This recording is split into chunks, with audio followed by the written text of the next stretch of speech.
Save the Semantics, episode 178. It is June 5th, 2022. My name is Myro. This is the podcast where I ramble on for a bit about some shit. It is June, almost halfway through the year, which is pretty crazy, the passage of time, and just everything else that comes along with it, I guess. Last week, I was gonna delve into the mass shootings that have happened up until that point. And I was gonna kind of do a bit of a deep dive into kind of, gun control and, my thoughts and everything like that. I didn't really get the chance to record that. And I don't know if that's something that I do actually want to get into.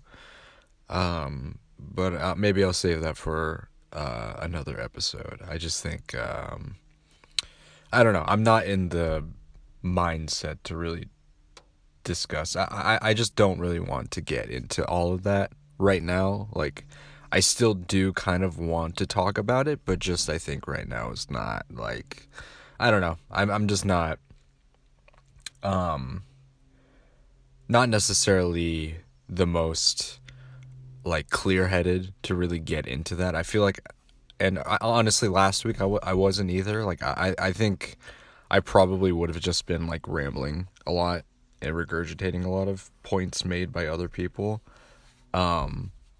which I do fully believe those points, but I don't know. I think it's just not really something that I really want to get into right now and today. So, yeah, I think we'll save that for another episode. I just think it's it's something that's just been pervasive for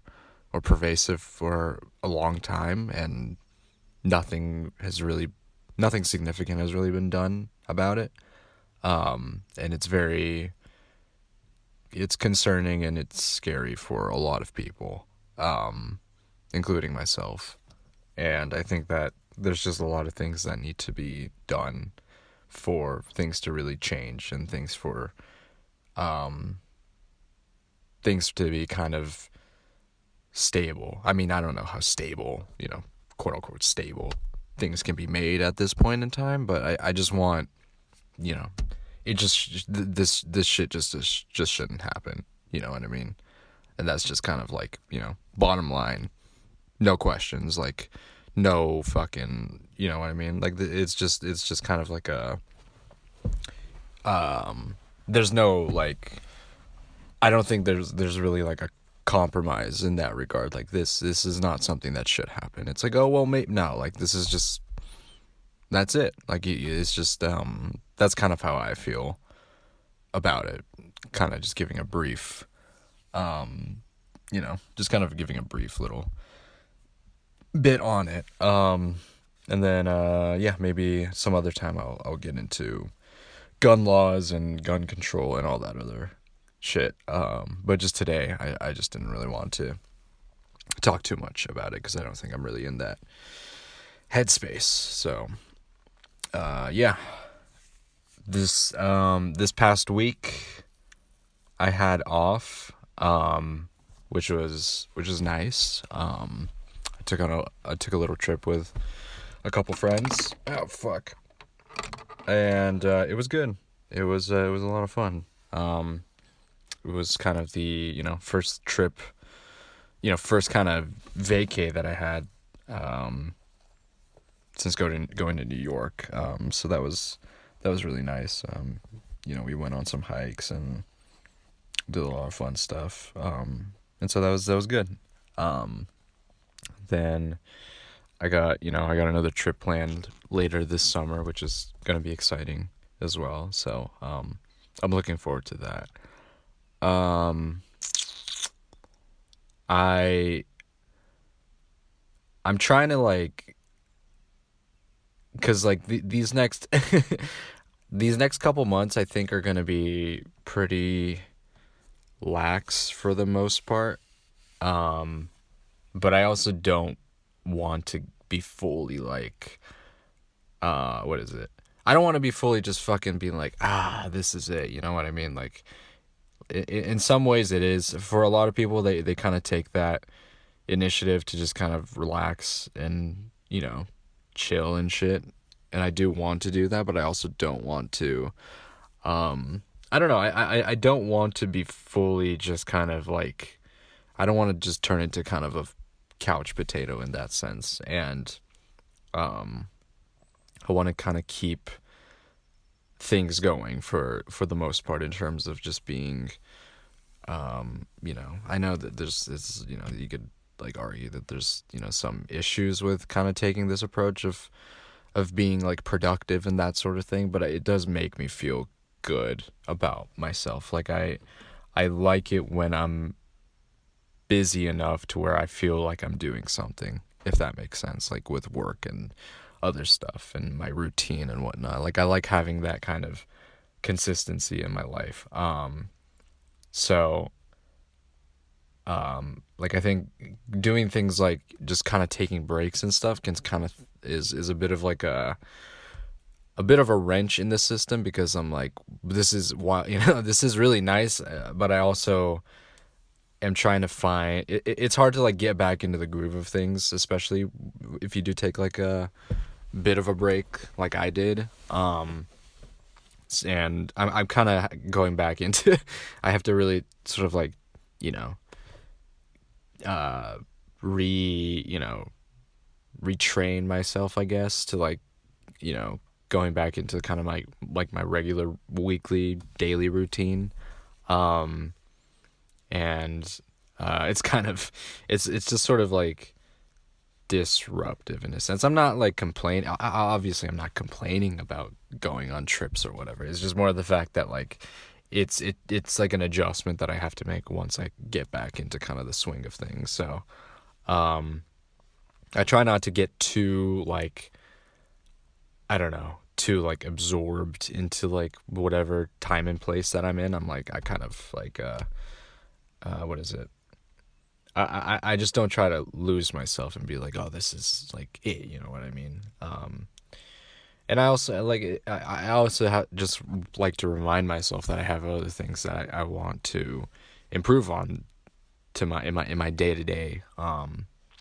I think I've talked about this a lot. I've talked about, kind of like my sleep schedule and everything like that, and how I'm not super consistent with that. Like, while I do go to sleep at a similar time every night, um it's not always the same, especially on the weekends. I mean, this past week my sleep is just not, I don't even really consider it like like good sleep. It's just been I've just been sleeping however whatever works, you know what I mean? It's like 6 hours here, take a nap for like an hour and a half, and then figure out the rest.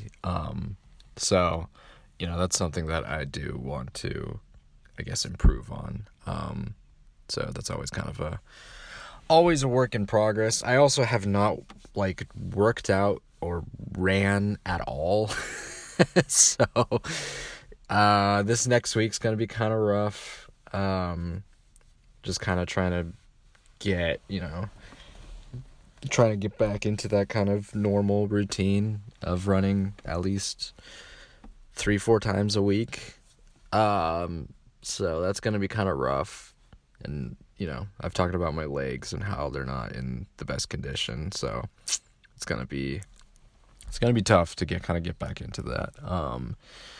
I also have to um I also have to figure out kind of like my work schedule thing. Um they're having us like sort of go into the office and stuff, and I'm like, I've talked about this a little bit about how I feel about that. Um and I think I may have brought it up before, how I would like to kind of have sort of like a hybrid work schedule sort of thing, but just considering gas prices on like just that's like the one thing. It was 6:05 at my local gas station yesterday. It is 6:23 today. Like I couldn't believe it. It went up 20 cents in a day. It's fucking ludicrous, man. It's ludicrous. Like I don't so like that's like a huge reason for me not to be driving. Unfortunately, like I would like to kind of have that, you know, balance of, from, home and, interacting with other people and shit, because I think it would be healthy and stuff. But just the cost alone of commuting right now is just so, like, literally out of pocket. Like, I just don't think it's reasonable for me to do that. You know what I mean? I don't want to be spending $100 a week on gas. You know what I mean? So, I'm gonna try to I have to kind of figure out like what the best way of going about it is. Like again, it's not like super demanding, and if it's only like for this week, then I'll kind of just like bite the bullet and eat the cost of it. But just I think going forward, like I just can't accept the fucking price of gas. Like this shit is just kind of ridiculous at this point. So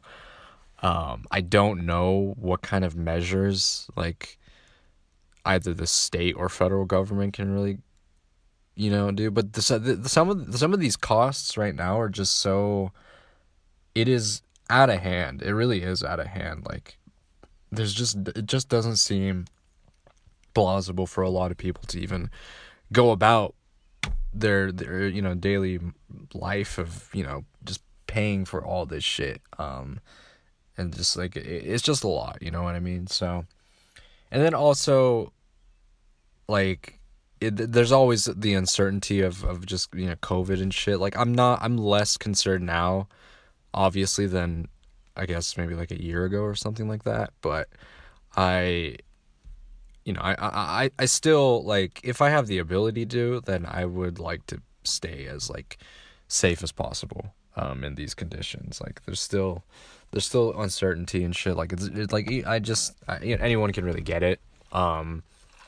And if you are vaccinated, then you're probably fine, but you're still going to get sick, and I don't want to get sick, and I don't want other people to get sick either. So that's kind of where I'm at with that. So I don't want to get sick, and I don't want to pay for gas. Let's talk a little bit about the finals. Warriors are facing off against the Celtics tonight for game 2. They are down 0-1. Game 1 was a pretty big disappointment. They had a a decent lead against them, and then they just kind of blew it. And I haven't really consumed any NBA related media for this past few days, just because like I don't want to get caught up in that. Like it's not, especially for someone like me who is a Warriors fan. Like I don't need to get like, I don't know. In the past, I feel like I would have been just kind of like just kind of wrapped up in all that shit and just all the just the kind of doom and gloom mentality that fans can very easily get into. So I'm just like, nah, fuck it. I'm not gonna watch anything or read any articles or anything like that. Like they lost, and it wasn't a good win, or it wasn't a good loss. And then and that's that, and you just kind of have to move on and look forward to the next game, which is later tonight. So I will be watching that. And I'm just not, I'm gonna try not to get too caught up in it. It's very easy for me to, just because, like, I don't know. It was much worse when I was younger, and I think I've talked about this before, where I was like fucking just in tears, especially when they were like really bad back in like 2009, 10, where it was just like, I'm like, fuck, dude, why can't they it was just like every game, like it was them fucking getting like blown out, or these like heartbreaking losses where I'm like, god damn, dude. So rough loss. I was pretty pissed during the game, especially during the fourth quarter. I was like, dude, and they were hitting everything too. They were, they were playing out of their minds. So, yeah, I think they're just gonna have to do better this time around, and I think Kerr has to have some better rotations. I love Iguodala. I appreciate Andre for everything he's done for the Warriors and everything like that. And he played decently, but he also had some key turnovers and some key like mistakes in that early fourth quarter, late third quarter. That kind of aided the Celtics in their run. And I wish Kerr had I wish he did like better rotations and that sort of thing. So I don't know, man. It's just kind of like I wish it was kind of better executed in that sense. So yeah, I don't know. I think he'll learn from his mistakes for sure, and I think other players do have to kind of step up as well in the best way that they can. I know Curry was going off in the first quarter. I think that hopefully other players are gonna kind of be able to do a little better and take care of the ball and not turn it over as much. So yeah, looking forward to that later tonight. I'm not gonna invest all of my shit into it like I've done when I was younger, but I'm gonna I'm gonna be cautiously optimistic, of course, and I think I'm happy, like just considering everything. Like I always try to like put it into perspective of these things. Like we're in the finals. Like it's pretty incredible the turnaround that this team has made in the last couple of seasons. Like we lost in 2019, and then we were pretty dog shit the next year, and then we were literally the worst team, I'm pretty sure, in 2020, because we hadn't, like, it was just Draymond and everybody else. And then in 2021, they didn't make the playoffs because they lost in the play-in. And then this year, we're in the finals, dude. Like, this is like a crazy turnaround for just like a very short period of time. You know what I mean? So I don't know.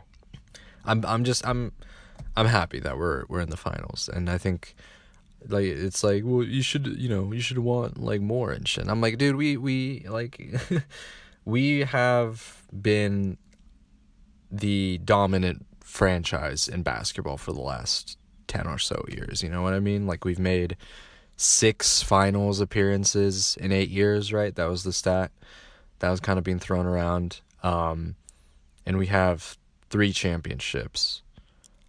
No, wait, hold on. 6 finals appearances. Is it 6 finals? Yeah, 6 finals appearances, including this one. Yeah, and then 3 championships, which is incredible. I think that's incredible. So, of course, you want to have more, and you want more championships, and you want all the accolades. But I also am like, you also have to be like, some teams and some players have never even gotten to this point in their careers, have never even made the playoffs, honestly, like, or made it out of the first round or whatever. Like, they've never experienced this kind of thing, you know what I mean? So I don't know. I think there's a lot to kind of appreciate and shit. So like, I'm not really like, you just have to give it a little time to be like, okay, like it's really not one loss, game 1, not a great loss, or not a great start to the series, but there's still time, and it was still a good game. It's just that we fucked up in the fourth quarter. That fourth quarter was really rough. And we didn't play them as physically as they should have.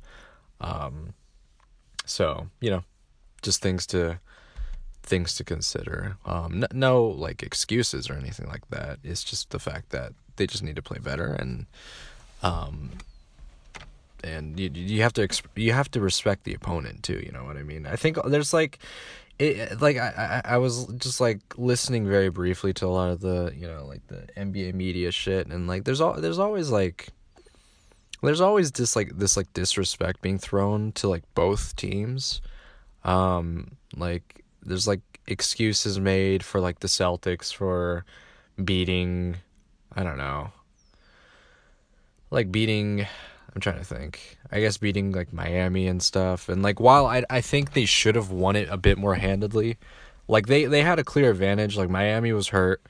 It was just Jimmy Butler was just holding that shit together, and they almost blew it. Like at the very end, we were watching the game at a bar, and like if Jimmy hit that three at the end of that game, like that would have like completely derailed like everything. You know what I mean? So from our perspective, the Warriors' perspective, like there's this team is not perfect. Like the Celtics are a very good team for sure.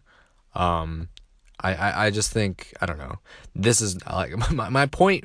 I started with the point of saying that both teams are disrespected, and I just fucking devolved. But I'm just saying like they do deserve that respect for sure for getting to this point. I just think that they're not like infallible by any means because they should have won handedly against the Heat, and they should have like really closed out in game 5 against the Bucks.